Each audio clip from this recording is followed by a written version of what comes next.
ইন্না জাহান্নামা কানাত মিরসাদা, জাহান্নাম হচ্ছে একটি ঘাঁটি, একটি ফাঁদ। আরবি রাসাদ শব্দ থেকেই মিরসাদ শব্দের উৎপত্তি হয়েছে। এর অর্থ হলো ঘাঁটি, ফাঁদ। জাহান্নাম শিকারী ধরার জন্য ওত পেতে বসে আছে, এটাই বোঝানো হয়েছে। জাহান্নামের শিকার তারাই হবে যারা পৃথিবীতে আল্লাহ পাকের আনুগত্য করেনি, নবী করিম সাল্লাল্লাহু আলাইহি ওয়াসাল্লামকে বিশ্বাস করে নাই, ইসলামী আন্দোলনের সঙ্গে বিরোধিতা করেছে। তাদের জন্যই কিয়ামতে জাহান্নাম হবে। জাহান্নামে কারা যাবে, শাস্তি কি ধরনের হবে, আর জাহান্নাম থেকে কারা মুক্তি পাবে, এটাই হবে আজকের মূল আলোচনা। আল্লাহ রাব্বুল আলামিন কোরআনে কারীমের মধ্যে বলছেন, ওয়ালাকাদ যারানা লিজাহান্নামা কাসীরাম মিনাল জিন্নি ওয়াল ইনস লাহুম কুলুবুন লা ইয়াফকাহুনা বিহা ওয়ালাহুম আ'য়ুনুন লা ইউবসিরুনা বিহা ওয়ালাহুম আযানুন লা ইয়াসমাউনা বিহা উলাইকা কাল আনআম বাল হুম আযাল উলাইকা হুমুল গাফিলুন। ওয়ালাকাদ যারানা লিজাহান্নামা কাসীরাম মিনাল জিন্নি ওয়াল ইনস, মানুষ এবং জিন জাতির ভিতরে একটি বিরাট সংখ্যক, একটি বিশাল সংখ্যক মানুষ আর জিনকে জাহান্নামের জন্য তৈরি করা হয়েছে। এদের পরিণতি হবে জাহান্নাম।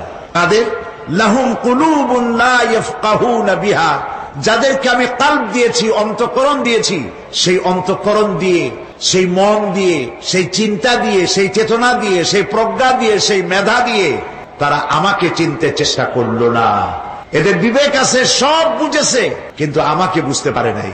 এরা চাঁদের সৌন্দর্য বর্ণনা করেছে, এরা সূর্যের সৌন্দর্য বর্ণনা করেছে, এরা ফুলের সৌন্দর্য বর্ণনা করেছে, কিন্তু ফুলের ঘ্রাণ কে দিল তাকে তারা খুঁজে পায় নাই। কলব দিয়েছি, বিবেক দিয়েছি, কিন্তু এই বিবেক দিয়ে তারা বিবেচনা করতে চেষ্টা করে নাই, চিন্তা করে আমাকে পায় নাই। প্রিয় ভাই, সব নাস্তিক হয় কারা? কোন বিজ্ঞানী, বড় বড় বিজ্ঞানী, চিকিৎসা বিজ্ঞানী, এরা কিন্তু নাস্তিক হয় না। নাস্তিক হয় সাহিত্যিক আর দার্শনিক, এরাই নাস্তিক হয় বেশি। যারা বড় বড় বিজ্ঞানী আকাশ নিয়ে গবেষণা করে, জমিন নিয়ে গবেষণা করে, মানুষের হিউম্যান বডি এটা নিয়ে চিন্তা করে গবেষণা করে, আল্লাহরে না মানলেও অন্তত চিন্তা করে নিশ্চয়ই এই সিস্টেমের পেছনে কোন না কোন মহাশক্তি কাজ করছে। যার কপাল ভালো সে তো ইসলাম কবুল করে, আর কপাল ভালো না হলে অন্তত দেয়ার ইজ নো গড এই কথা বলে না, মনে করে কোন একটি স্পিরিট, কোন একটি শক্তি এর পেছনে কাজ করছে। কেবলমাত্র শান্তিনিকেতনের মুরিদ যারা, ওইখানকার খলিফা যারা, এরকমের সাহিত্যিক, এরকমের দার্শনিক, ওরাই দুনিয়ার সব বোঝে, আল্লাহরে বোঝে না। এদের চোখ দিয়েছি, এরা দুনিয়ার সব সৌন্দর্য উপভোগ করে, কিন্তু আমাকে চিনতে চেষ্টা করে না। তারা আমার কিতাব দেখে না, আমার সৃষ্টি দেখে আমাকে অনুভব করতে চেষ্টা করে না। এদের কান দিয়েছি, সব শোনে, কিন্তু আমার হক কথা তাদের কর্ণকুহারের ভিতর থেকে কলবের মধ্যে প্রবেশ করে না। এদের কলব মরে গিয়েছে। এই জন্য কলব হচ্ছে আসল জিনিস। কবি বলছেন, মুঝে ये डर है कि दिले जिंदा तू ना मर जाए, मुझे ये डर है कि दिले जिंदा तू ना मर जाए, कि जिंदगानी इबारत है तेरे जीने से, मुझे ये डर है कि दिले जिंदा तू ना मर जाए। আমার এই ভয় হয়, হে আমার জীবিত আত্মা, তোর জন্য মৃত্যু না হয়ে যায়। কারণ তোর বেঁচে থাকার অর্থই হলো আমার বেঁচে থাকা, আর তুই মরে যাওয়ার অর্থ হলো আমি মরে যাওয়া। যে যার বিবেক মারা গেছে তার বেঁচে থাকার কোনো লাভ নাই।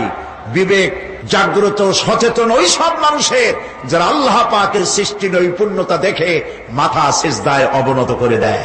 আল্লাহ পাক বলছেন, কলব দিলাম, গবেষণা করলো না, চোখ দিলাম, দেখলো না, কান দিলাম, শুনলো না। এদের অবস্থা কি? আল্লাহ রাব্বুল আলামিন বলেন, উলাইকা কাল আনআম, এরা চতুষ্পদ জানোয়ারের মতো, এরা পশু। এরপর আল্লাহ পাক বলছেন, বালহুম আদাল, পশুর চাইতে নিকৃষ্ট। প্রিয় ভাই সব, জাহান্নাম বড় কঠিন জায়গা। হাসরবাসীরা জাহান্নামের গর্জন শুনতে পাবে। খুব কঠিন জায়গার দিকে আমরা প্রতি মুহূর্তে অগ্রসর হচ্ছি। আল্লাহ যেন জাহান্নাম থেকে আমাদেরকে রক্ষা করেন, আমরা বলি আমিন। কিয়ামতের ময়দানে জাহান্নামের গর্জন হাসরবাসীরা শুনতে পাবে। আল্লাহ রাব্বুল আলামিন বলেন, ইযা উলকু ফিহা সামিউ লাহা শাহীকান ওয়া হিয়া তাফুর। যখন জাহান্নাম গর্জন করতে থাকবে, জাহান্নামের প্রচন্ড গর্জন, তাকাদু তামাইয়াজু মিনাল গায়দ, মনে হবে যেন জাহান্নাম গোসায় ফেটে পড়তে চাইছে।